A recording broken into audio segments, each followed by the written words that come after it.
afternoon, friends from the media. Welcome to the media briefing on temporary unemployment relief. Let me introduce to you the speakers. We have Ms. Doris Ho, Head of PICO, Policy Innovation and Coordination Office, Ms. Eureka Zheng, Deputy Director of the Home Affairs Department, and Mr. Sam Si, representative of PricewaterhouseCoopers. We'll first hear from Ms. Ho. Thank you for attending. Today, we're here to talk about application arrangements in relation to the temporary unemployment relief. You can see the background on the slide. This measure was announced by the Chief Executive on the 8th February. It will be launched under the 6th round of the Anti-Epidemic Fund. We have already obtained funding approval by the LegCo on the 15th of February. We want to help people who have lost their jobs temporarily due to the fifth wave of the epidemic. Before they find another job, we hope that we will be able to help them with their financial pressure. We aim to cover full-time employees, part-time employees, as well as those who are self-employed. We see that for certain sectors, say for example the F&B sector, food and beverage sector, taxi drivers, and there are a lot of employees that are working on a part-time or self-employed basis. Those who are eligible will get $10,000 on a one-off basis. Let me elaborate. The target beneficiaries. Well, the first point refers to people who have lost their jobs since the fifth wave of the epidemic when it started in at the end of last year. So whether they are from the F&B sector or from the retail sector, as long as they meet our criteria under unemployment, then you are eligible. So in this regard, there is no restriction whatsoever in relation to the sector under which you are employed. The second group are introduced as a result of comments we have received from different occasions. A lot of people said that they are affected by social distancing measures and restrictions on scheduled premises, say for example gyms, beauty parlors, as well as eateries. They had to suspend service, but the employees are still there, but not working. Representatives of labor unions said that they are people who are on no pay leave. They have a job, they have the position, they have an employer, but they don't have any work to do. We would like to help this category of people. This category refers to people who are employed in premises that are affected by restrictions. I'll now move on to eligibility. The application has to be made in a personal capacity from someone who holds a valid Hong Kong ID card, age 18 and above or not before the 1st of October 2021, and has been ordinarily resident in Hong Kong throughout the period from the 1st of October last year to the date of submission of the application. For someone who's unemployed, that means they previously had a job.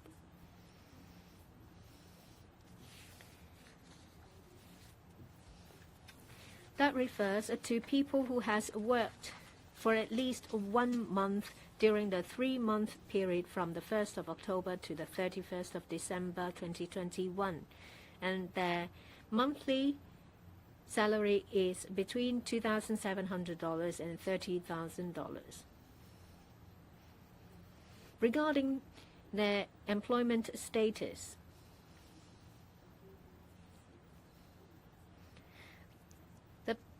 an eligible person has to remain continuously unemployed for at least 30 days immediately preceding and including the date of submission of the application.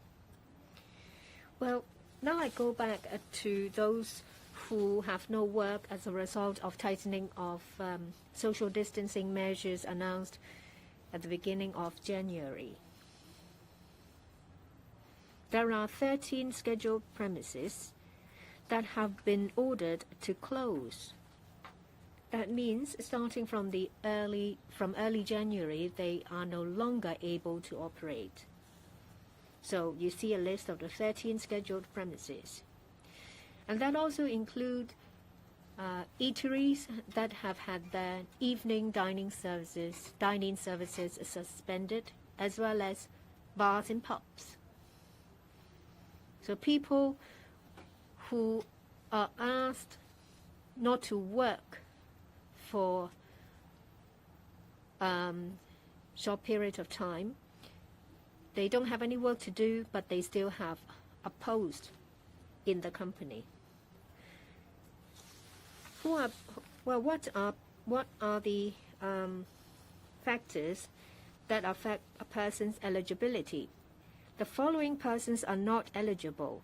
First, those who quit on their own accord because they changed their job or when they retire.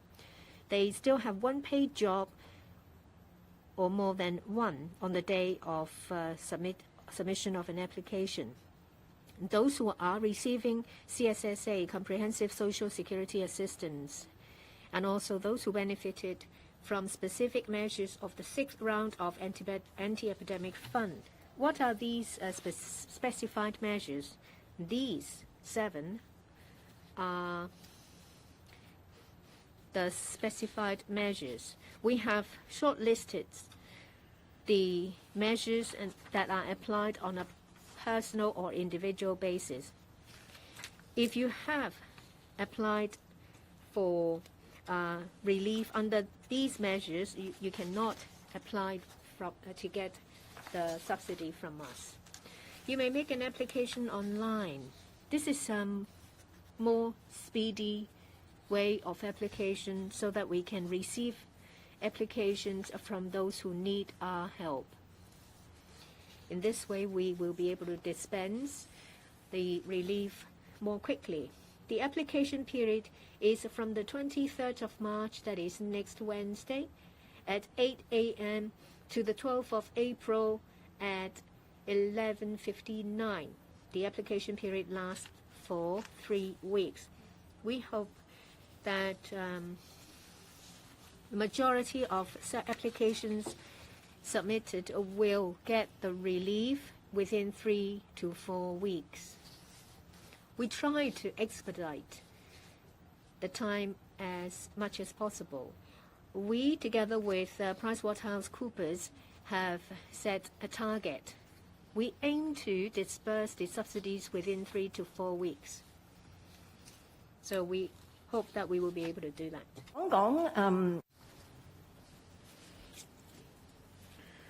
Next, let me explain what you should do when you make an application.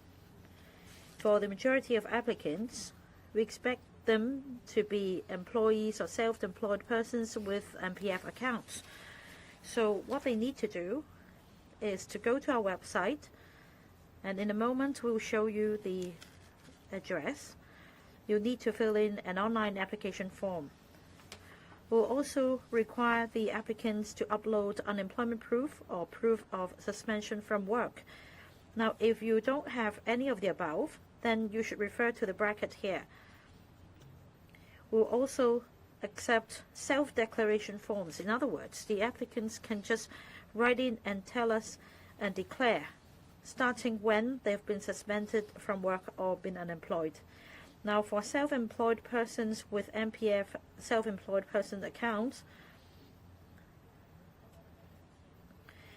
now we'll only accept information on accounts set up on or before the 7th of February 2022. On the 8th of February, the Chief Executive announced the scheme. And we also accept applications from those without MPF accounts. As we understand, many self-employed persons may not have an MPF account, and we will be accepting the applications.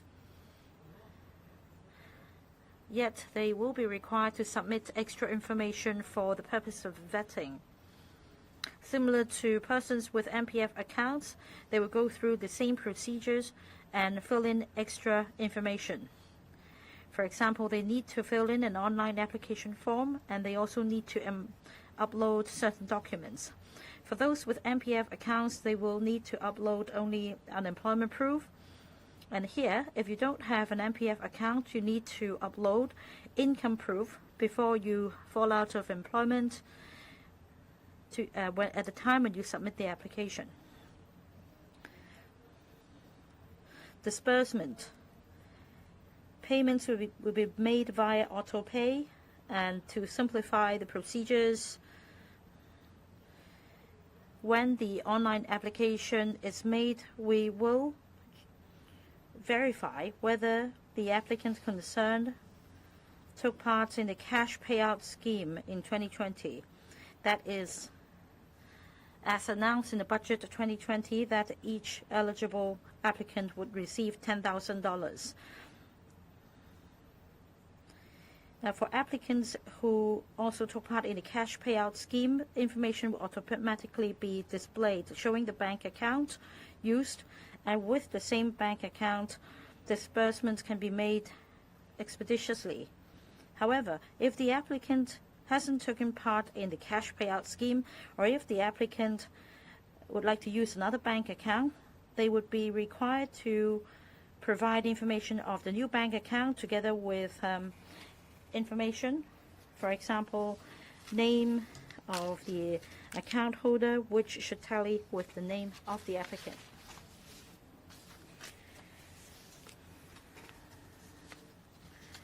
Now, under the scheme, we also have anti-abuse measures.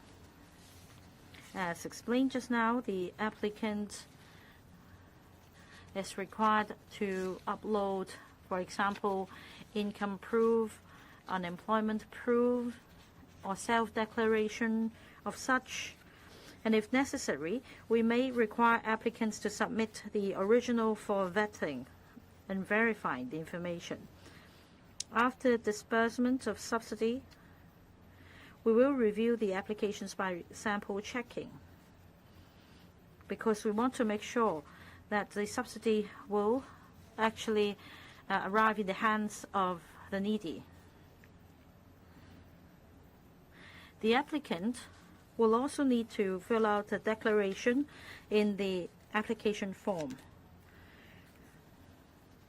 and that no false representations should be made, and if under such circumstances the government may reject the applicant's application and/or claw back the subsidies disbursed from the applicant's account if the subsidy has been disbursed. This is another measure to tackle abuse, and that the applicant must make a declaration. He must provide true, complete, and accurate information in the form, and no false statement or misrepresentation should be made, or else he may be liable for prosecution.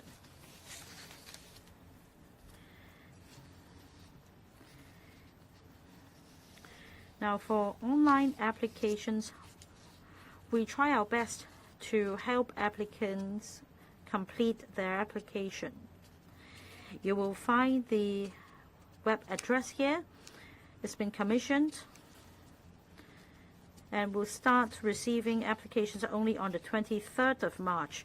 So at the moment, the application form isn't available on the website yet. And we have prepared a number of measures to help applicants fill out the forms. We have, for example, a demonstration video which will be shown to you in a moment. So if you have an MPF account, what you should do with the online application form. And we actually have two clips. One is for those with MPF accounts The other is for those without. And also, shortly we'll be introducing a live chat function online. It will be available in a few days, and if your line doesn't come through using our hotline, you can use the live chat function on the internet, and you can have instant interaction with our staff here. The third channel is to use our email address. The fourth is our hotline. The fifth way is that we have service centers. Now we have 5 service centers across the territory. You will see the different locations here on the map, covering Hong Kong, Kowloon, and the new territories. Now, after watching our demonstration videos and checking out our website, if an applicant is still puzzled and requires extra help, he may approach our service centers. However, in light of the current epidemic situation, please make an appointment before you come. We have a hotline here, and do make a booking with us through the hotline. In fact, you can make a booking now for services to be provided starting the 23rd of March. And if applicants require interpretation or translation services, CHEER is the organization providing the service. Finally, just a reminder, after an application is made, an applicant will receive an SMS from the government or email from the government. And if you'd like to check the application status, you can key in your personal particulars on our website to check the status of application. Now, if the applicant hasn't submitted all the information necessary, he will be contacted by email so that supplementary information can be provided. I think that concludes my introduction. In the following, I'd like to spend a few minutes to show you some demonstration videos. Now, this video shows you the application procedures and steps to take for applicants with MPF accounts. Before application, please ensure you have the documents ready: Hong Kong ID card, the proof of unemployment, and leave of service. You need to make the following declaration and then click confirm. Misrepresentation may be liable for prosecution. 資料 Fill in the personal information. Please give us your mobile number. We will contact you by SMS. If you have an email address, please provide it. Declaration of, reporting of employment status. Is your salary registered in OSO or MPF for the period between October and December last year? If they are, then you only have to select yes for question 1 and no for questions 2 and 3. Next is employment nature. We will obtain the employment income directly from the MPFs. There is no need to provide us with proof. Unemployment period. You have to count the preceding 30 days, consecutive 30 days before the application is made. And then you confirm then the declaration. Afterwards, you upload the supporting documents. If you work at scheduled premises and was asked to suspend work, and your last day of work was 30 days ago, please select the type of scheduled premises and upload the supporting documents. Most people have registered to obtain $10,000 under the cash dispensary scheme in 2020. You can use the same account, but if you did not make a registration or the account is no longer valid, you will have to fill in personal information and supply your personal account. Before you submit, please check all the information.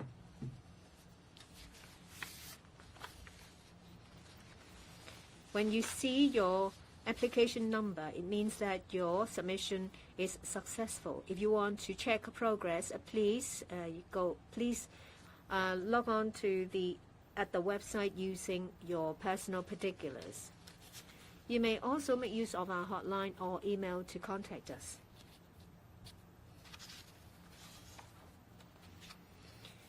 Now the floor is open for questions. Please raise your hands and use the microphone we give you. Identify your media organization first, please.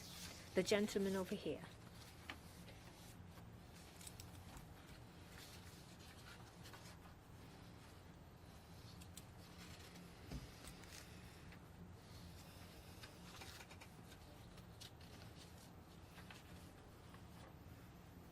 I'm from TMHK. I have two questions. First, in relation to the temporary unemployment relief, point 5 of application criteria is that they will have to be consecutively unemployed for 30 days.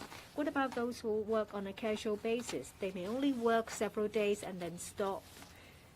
That means they are ineligible, or they will have to make sure that they don't work for 30 days before they make an application. If that is the case, that means the casual workers will have to turn down jobs when they're offered by employers to make sure that they are eligible, or they will have to ask for cash in hand to make sure that they are eligible. And it also says that there is an exclusion list under employment support scheme. Well, chain supermarket will be excluded. Well, what's the definition of a large-scale chain supermarket? How many branches do they have? And the chief executive said that they aim to help SMEs. Well, what about media production companies? The large ones will be excluded, but what about smaller production houses? Are they eligible under the employment support scheme? Thank you for your question. Your first question is in relation to casual workers. Well, if before they become unemployed, that means that person would have had lost all the jobs for at least 30 days before the date of application. We do understand the problem pointed out in your question. Well, for some people who are unemployed, they still have to take up casual work to make ends meet. And if they work on a casual basis and make a little bit of money on a day or two, does it render them ineligible under the relief scheme? Our advice is that they should make an application, and we will process the applications on a lenient side. Your second question is in relation to large-scale supermarkets.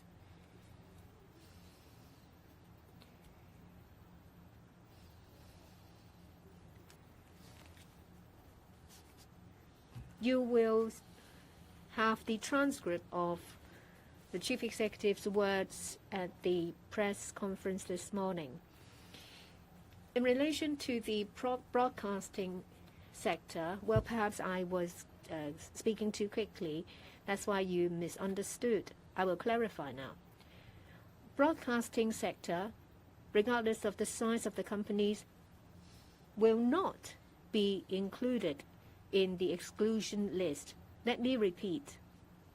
Broadcasting sector, regardless of the size of the companies, will not be on the exclusion list. Our plan is that they will benefit under the employment support scheme of this year. Well, in relation to large-scale supermarkets, we're talking about chain supermarkets.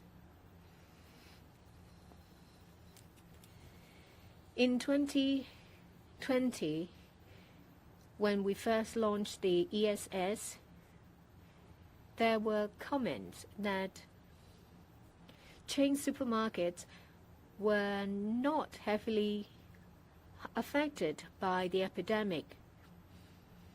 Would they still need any subsidy? We have taken on board these comments. That's why in the ESS 2022, they will be on the exclusion list. They will not be able to benefit under the ESS 2022. Yes, you're right. Please refer to the transcript of the CE. There will be an annex, as mentioned by the Chief Executive. In the annex, there will be preliminary ideas of the exclusion list. That is not the final list. We would like to hear views and comments in the coming 2 weeks in order to improve the exclusion list.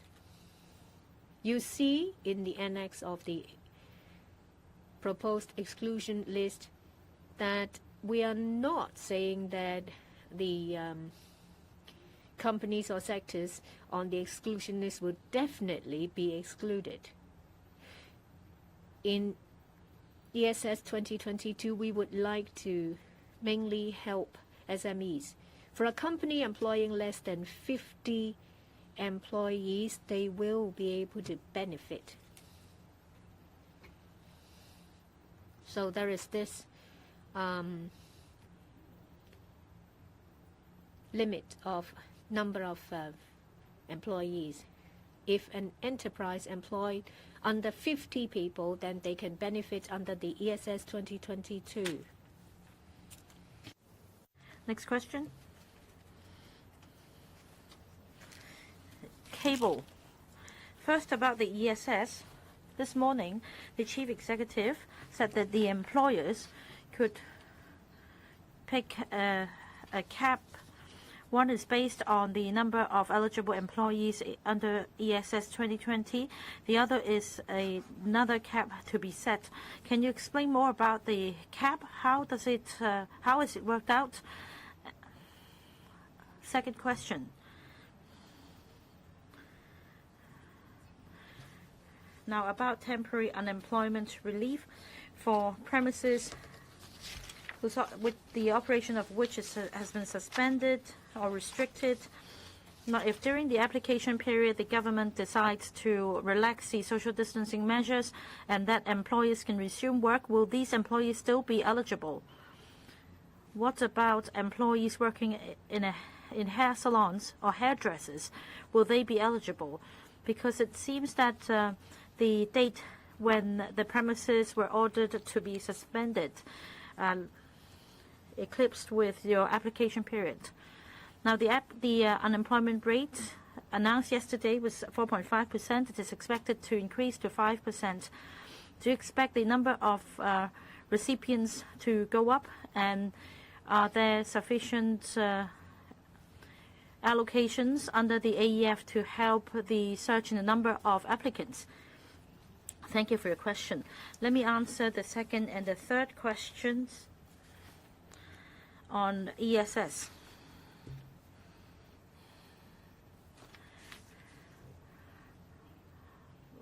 Now let's take a look at this slide. For the scheduled premises restricted, because of the restriction, the operation of these premises have been suspended, and employees are required to either go on leave or stop working, and these employees will be eligible. You see in Roman letter 1 there are altogether 13 scheduled premises, and you see that hair salons have actually been taken out. So if we allow some of the scheduled premises to resume operation, then their employees will not be eligible under temporary unemployment relief. For the remaining 13 scheduled premises and catering establishments, as we explained previously, we believe the relevant social distancing measures will be maintained until the 20th of April. And I believe there is little chance for these measures to be further relaxed before the 20th of April. The deadline for application is the 12th of April. So I don't think what you mentioned will happen. That is, all of a sudden the scheduled premises can resume business and we will not accept application. I don't think this will happen. Now, on unemployment rate, in drawing up the temporary unemployment relief, we have sought $3 billion funding from Finance Committee. We expect to benefit 300,000 unemployed persons or persons whose work has been suspended. The unemployment rate announced was 4.5% yesterday, meaning that 150,000 people are now out of job. Still, I don't think every one of this bracket of unemployed persons would be eligible, because we do have an income cap, $30,000, and that in the fourth quarter they need to be unemployed for at least a month. And I believe the funding sought will be sufficient in supporting or maintaining the unemployment rate. Although we expect the unemployment rate to further go up, the chief executive this morning also announced the employment support scheme. The purpose of the ESS is to suppress growth in unemployment rate. In May, June, July, since we are giving out subsidies to employers, they will be confident in carrying on with their business. And once the epidemic situation stabilizes, they may even hire more employees.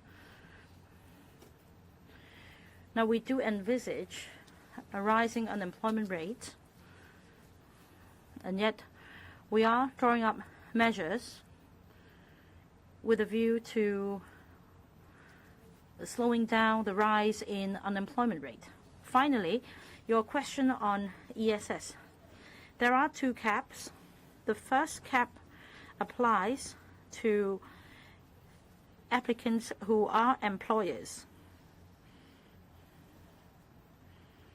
Now, as explained this morning, if at the time of application the employer concerned also took part in ESS 2020, will make reference to the data received back then in devising a cap for that particular employer. So let's say if the cap is 100, the employer can decide between May and July, in order to receive the subsidy, whether the employer should maintain the size of staff at 100, or perhaps they may want to be more cautious and just employ 50 in the beginning and then eventually increase the number to 90. And that's the purpose of this arrangement. In other words, if the employer also applied for ESS in 2020, we will impose the same cap on this employer. The other is the cap across the board. This tallies with our philosophy. That is, we'd like to base this scheme on ESS 2020 and focus our resources on helping SMEs. For larger enterprises, we are of the view that they may not need our assistance. So our proposal is to impose an employee size cap. So for larger enterprises, well, such as a fast food chain, they may employ over 10,000 employees. In ESS 2020, we dish out the subsidy to everyone, but not this time. As explained by the chief executive, for those earning $30,000 or more, we're not going to provide subsidy. And yet we'd like to collect views further on whether we should introduce a cap. That's right, that's right. Another question. This reporter. I'm from Hong Kong 01. A few questions. First, on temporary unemployment relief. I was doing the counting, and the applicant will only be eligible if he has lost his job for 30 days continuously. That means the starting date would be the 14th of March. Now, how do you draw this line? For example, if I get a temp job earning a few $1,000s, does it mean I won't be eligible? Are you trying to punish this group? You mentioned that these applications will be dealt with on the lenient side. Can you explain further what that means? For temporary jobs, how much income should I receive in order to be eligible? Now, for some employees, they may still have their jobs, only that they're not getting paid, and they are eligible. What about employers who have been kind-hearted and requiring employees only to work partially in order to receive partial payment? That means they get several $1,000s instead of a full monthly wage, and yet they would become ineligible. Now, for ESS, subsidy would be provided between May and July. Now that the unemployment rate is on the rise and many shops will fold up soon, do you think that this measure has come, or this scheme has come by too late? And can you tell us the administrative costs involved for the two schemes? Is it included in the $100 million expenditure explained by the Chief Executive this morning? Your first two questions are actually about the temporary unemployment relief and where the line is drawn. I guess your question is about people who work on, who took up casual work. Honestly speaking, I don't want to draw a clear-cut line at this moment. We will process these applications on a lenient side because we don't want to take the subsidy away from them simply because they have earned several $100s. We would wait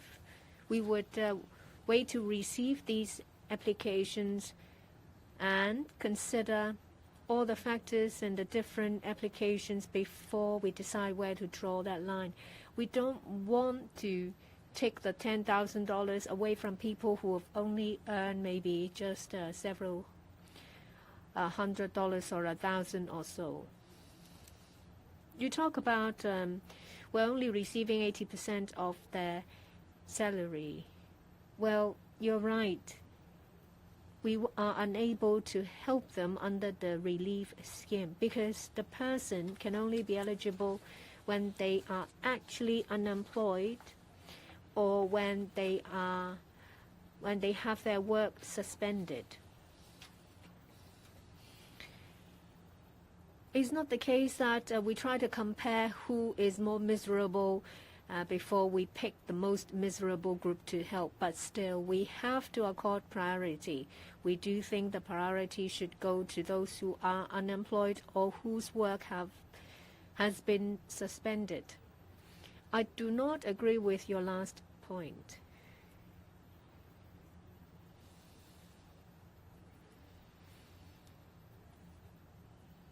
Well, I may say that, well, employers now know that the government will pay for part of the salary for May, June, and July. Then the employer can make decisions having received the information. I know that they are having a tough time. Now they know that there is help coming, and they will be able to take that into account when they make plans.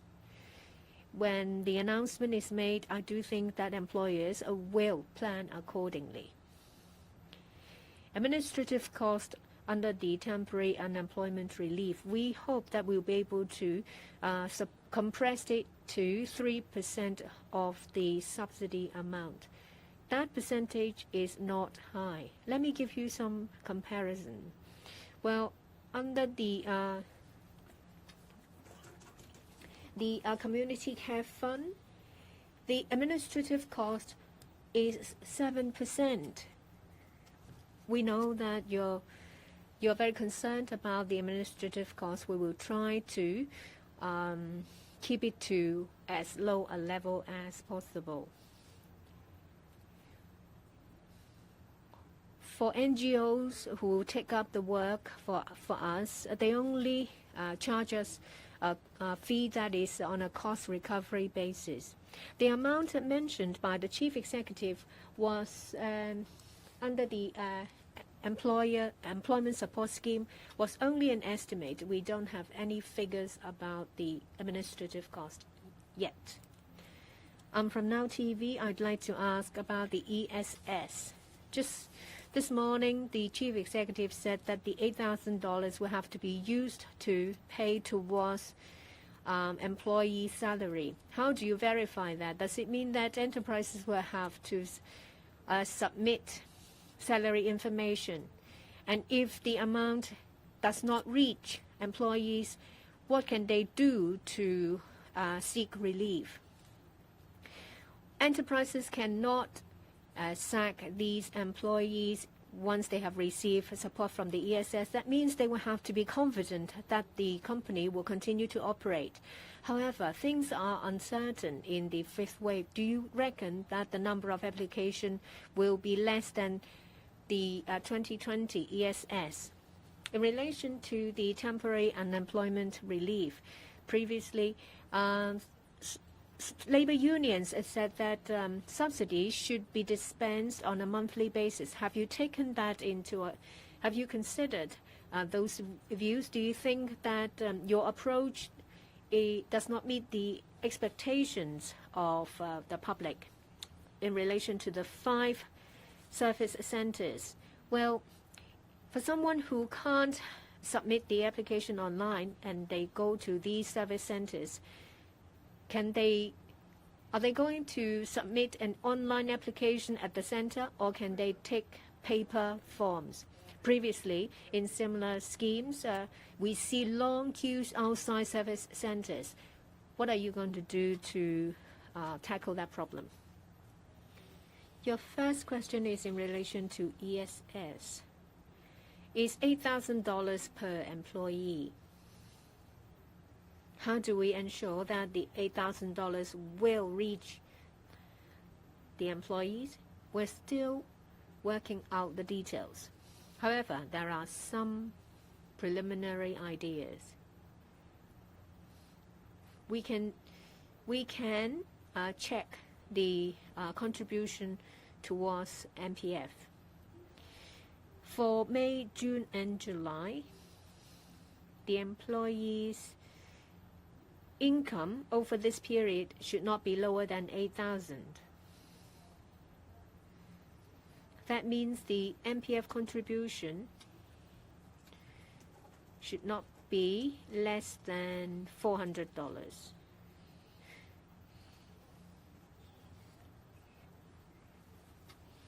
That means that from the MPF contribution record, it should not be lower than $400 over the 3 months. Whether there are other ways to check, we will further consider them. In relation to seeking relief, where there are disputes, well, the experience of the previous ESS told us that announcing the list of employers is a good way, because that itself is information transparency, and for employees, they can see that their employers have made an application under the ESS, and they will be able to lodge their complaint with us should anything go untoward. Well, for the fifth wave and how it developed, this morning, the Secretary of the Bureau said that if we wait till May, June, July to launch ESS, well, we launched the ESS this year, the situation is not the same as that in 2020. Lots of experts said that the number of cases will probably reduce in the coming few months. We hope that the ESS 2022 can be put to good use by employers. As soon as the epidemic stabilizes, we hope that their operations will resume and they will employ more people so that the unemployment rate will not increase rapidly. The relief itself is a one-off measure.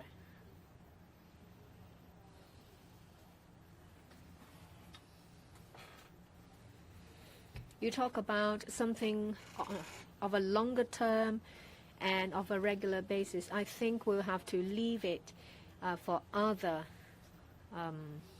responsible parties to consider that.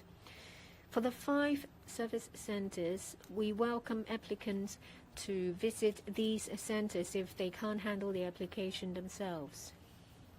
Staff members at these service centers will help applicants to make the application.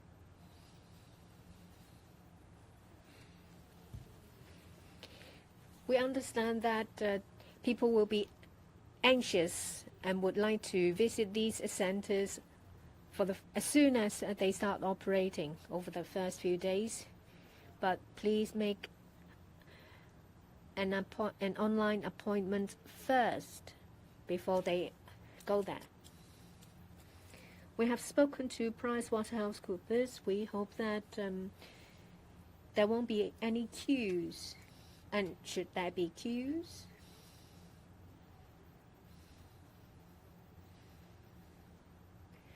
Well, I understand that there are 8 computer terminals at each service centers.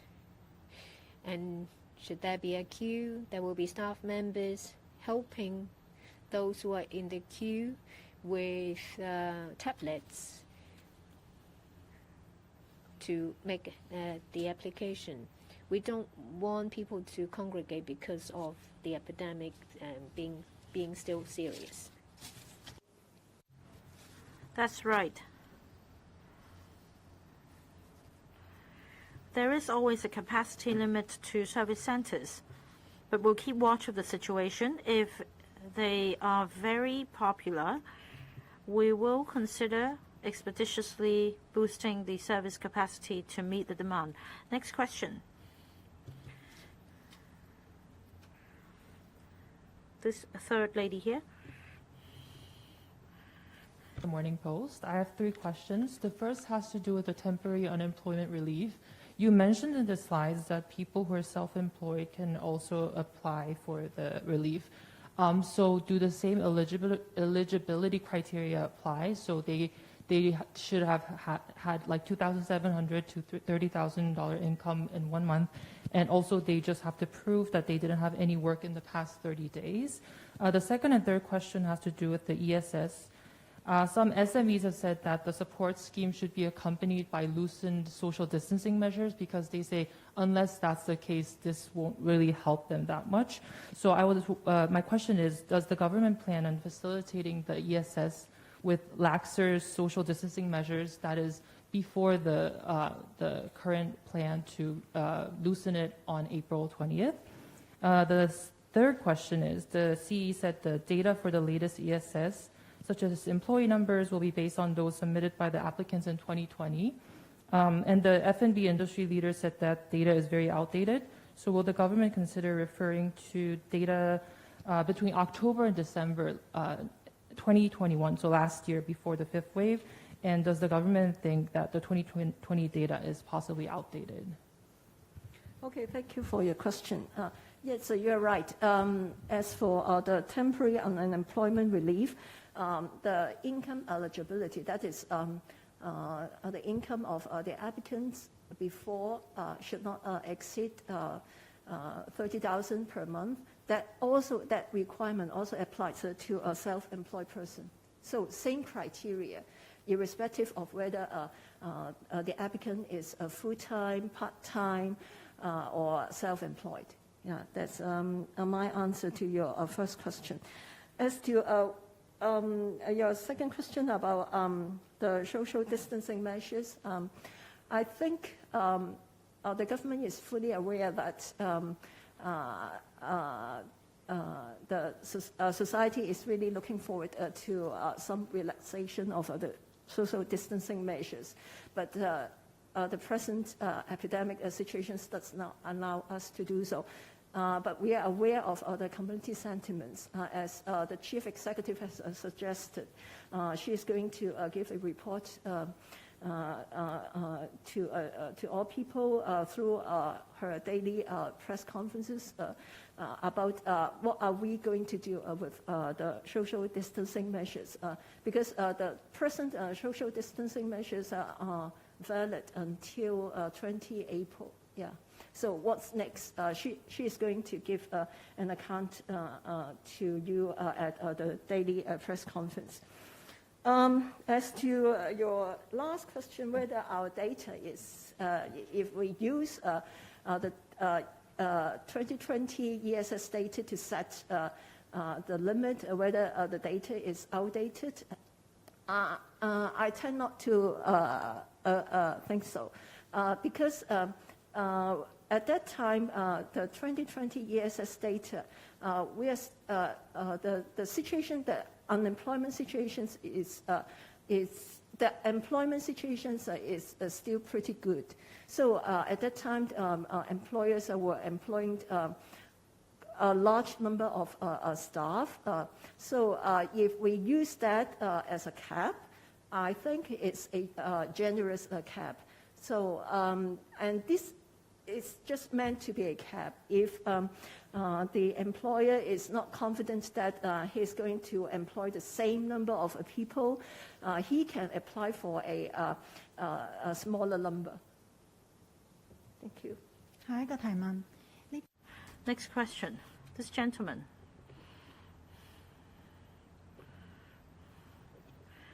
I'm from Oriental Daily. Good afternoon.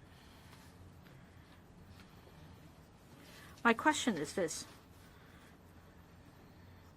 As you mentioned, we have casual workers, and for people who are out of job, they may haste themselves into taking up casual work in order to get an income. They may not wait for government support. So in such circumstances, if they change to another job, will subsidy be provided on a pro rata basis? Say if he's been out of job for less than 30 days, will he be eligible for the days, say 15 days during which he has been out of job? Next question. A person is eligible if he's out of job for a continuous period of 30 days before the application. Now, will they continue to receive the $10,000 unemployment support? And for employees affected by suspended operation, for the construction industry, we understand that some works have been suspended as well. Although construction sites are not included as in the list of scheduled premises restricted, will you help these affected construction workers? Because for retail industry, the unemployment rate increased from 5.1 to 6.2%, and for the construction industry from 4.2% to 6.7%. Will you offer help to these individuals who are put out of job as a result of suspended operation? Your question refers to the different scenarios that have arisen, and you ask whether the government will provide subsidy on a pro rata basis to the applicants you mentioned. I think the answer is no. We want the scheme to be more clear-cut. Now, if we consider the individual circumstances of the applicant and then exercise discretion in each and every case, we're going to lengthen the whole application process. Those who are really in need of subsidy will receive their subsidy late, and this is not something we'd like to see happen. Now, you refer to a specific situation, say on the 23rd of March, when the application period begins. If an applicant is eligible at the time, and then in a few days he gets a job and joins the workforce again, the subsidy will not be deducted. We want to encourage them to be reliant instead, or self-reliant instead of relying on the short-term relief. It's after all a one-off relief, and securing an employment will give greater help to the individual. So the subsidy will not be deducted if he subsequently finds a job. And about subsidy for the retail industry, these are not premises restricted by the regulation. And if the employees are requested to go on unpaid leave, I'm sorry, we cannot help. We will process the applications as quickly as possible to disburse the subsidy in April. And at the same time, starting from April, $5,000 of consumption vouchers will be disbursed according to the Financial Secretary's initiative. We hope by then the epidemic situation will have been stabilized, and the retail industry, as a result, will benefit from the consumption vouchers.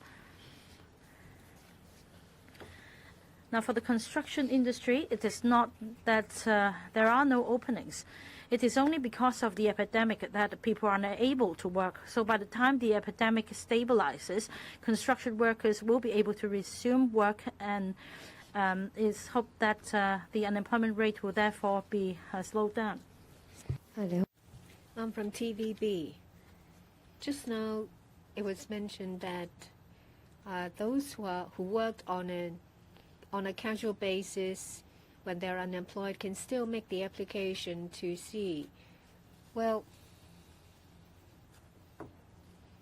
can you give them a guarantee that if there is temporary work or casual work, they can still take it up and make the application without being accused of making a false application?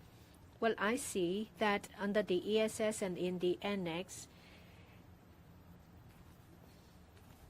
theme parks are on the exclusion list, but theme parks have been closed for quite a while. Why are they on the exclusion list? For the ESS 2022, which months will be used as a basis of the salary? In the 2020 version, they have cited a certain months as that will be used as the basis. But what about this round? Will that be May to July? And if that is the case, that, well, a lot of salaries, a lot of jobs that pays over 30,000 may have their wages cut to below 30 in order to benefit. And for the ESS and the employer list, well, it was announced with a PDF form. Perhaps you can use an Excel form so that the information will be clearer. Well, of course, we do not suggest and we do not encourage people to make false representation.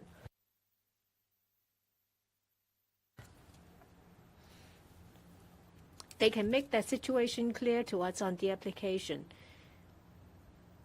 Just honestly declare the situation on the application, and then we will decide whether we accept the application, so there won't be any chance that they will be accused of making a false statement. Well, in relation to whether to disseminate the information using Excel, that's something we will consider later. We are aware that theme parks have been closed. The exclusion list is not something new. There was one in the 2020 ESS. for the exclusion list of the 2020 ESS, they are mainly to do with subvented organizations or organizations that are affiliated with the government. For theme parks such as the Ocean Park, the government has used different ways using public money to help them transform. For the ESS 2022,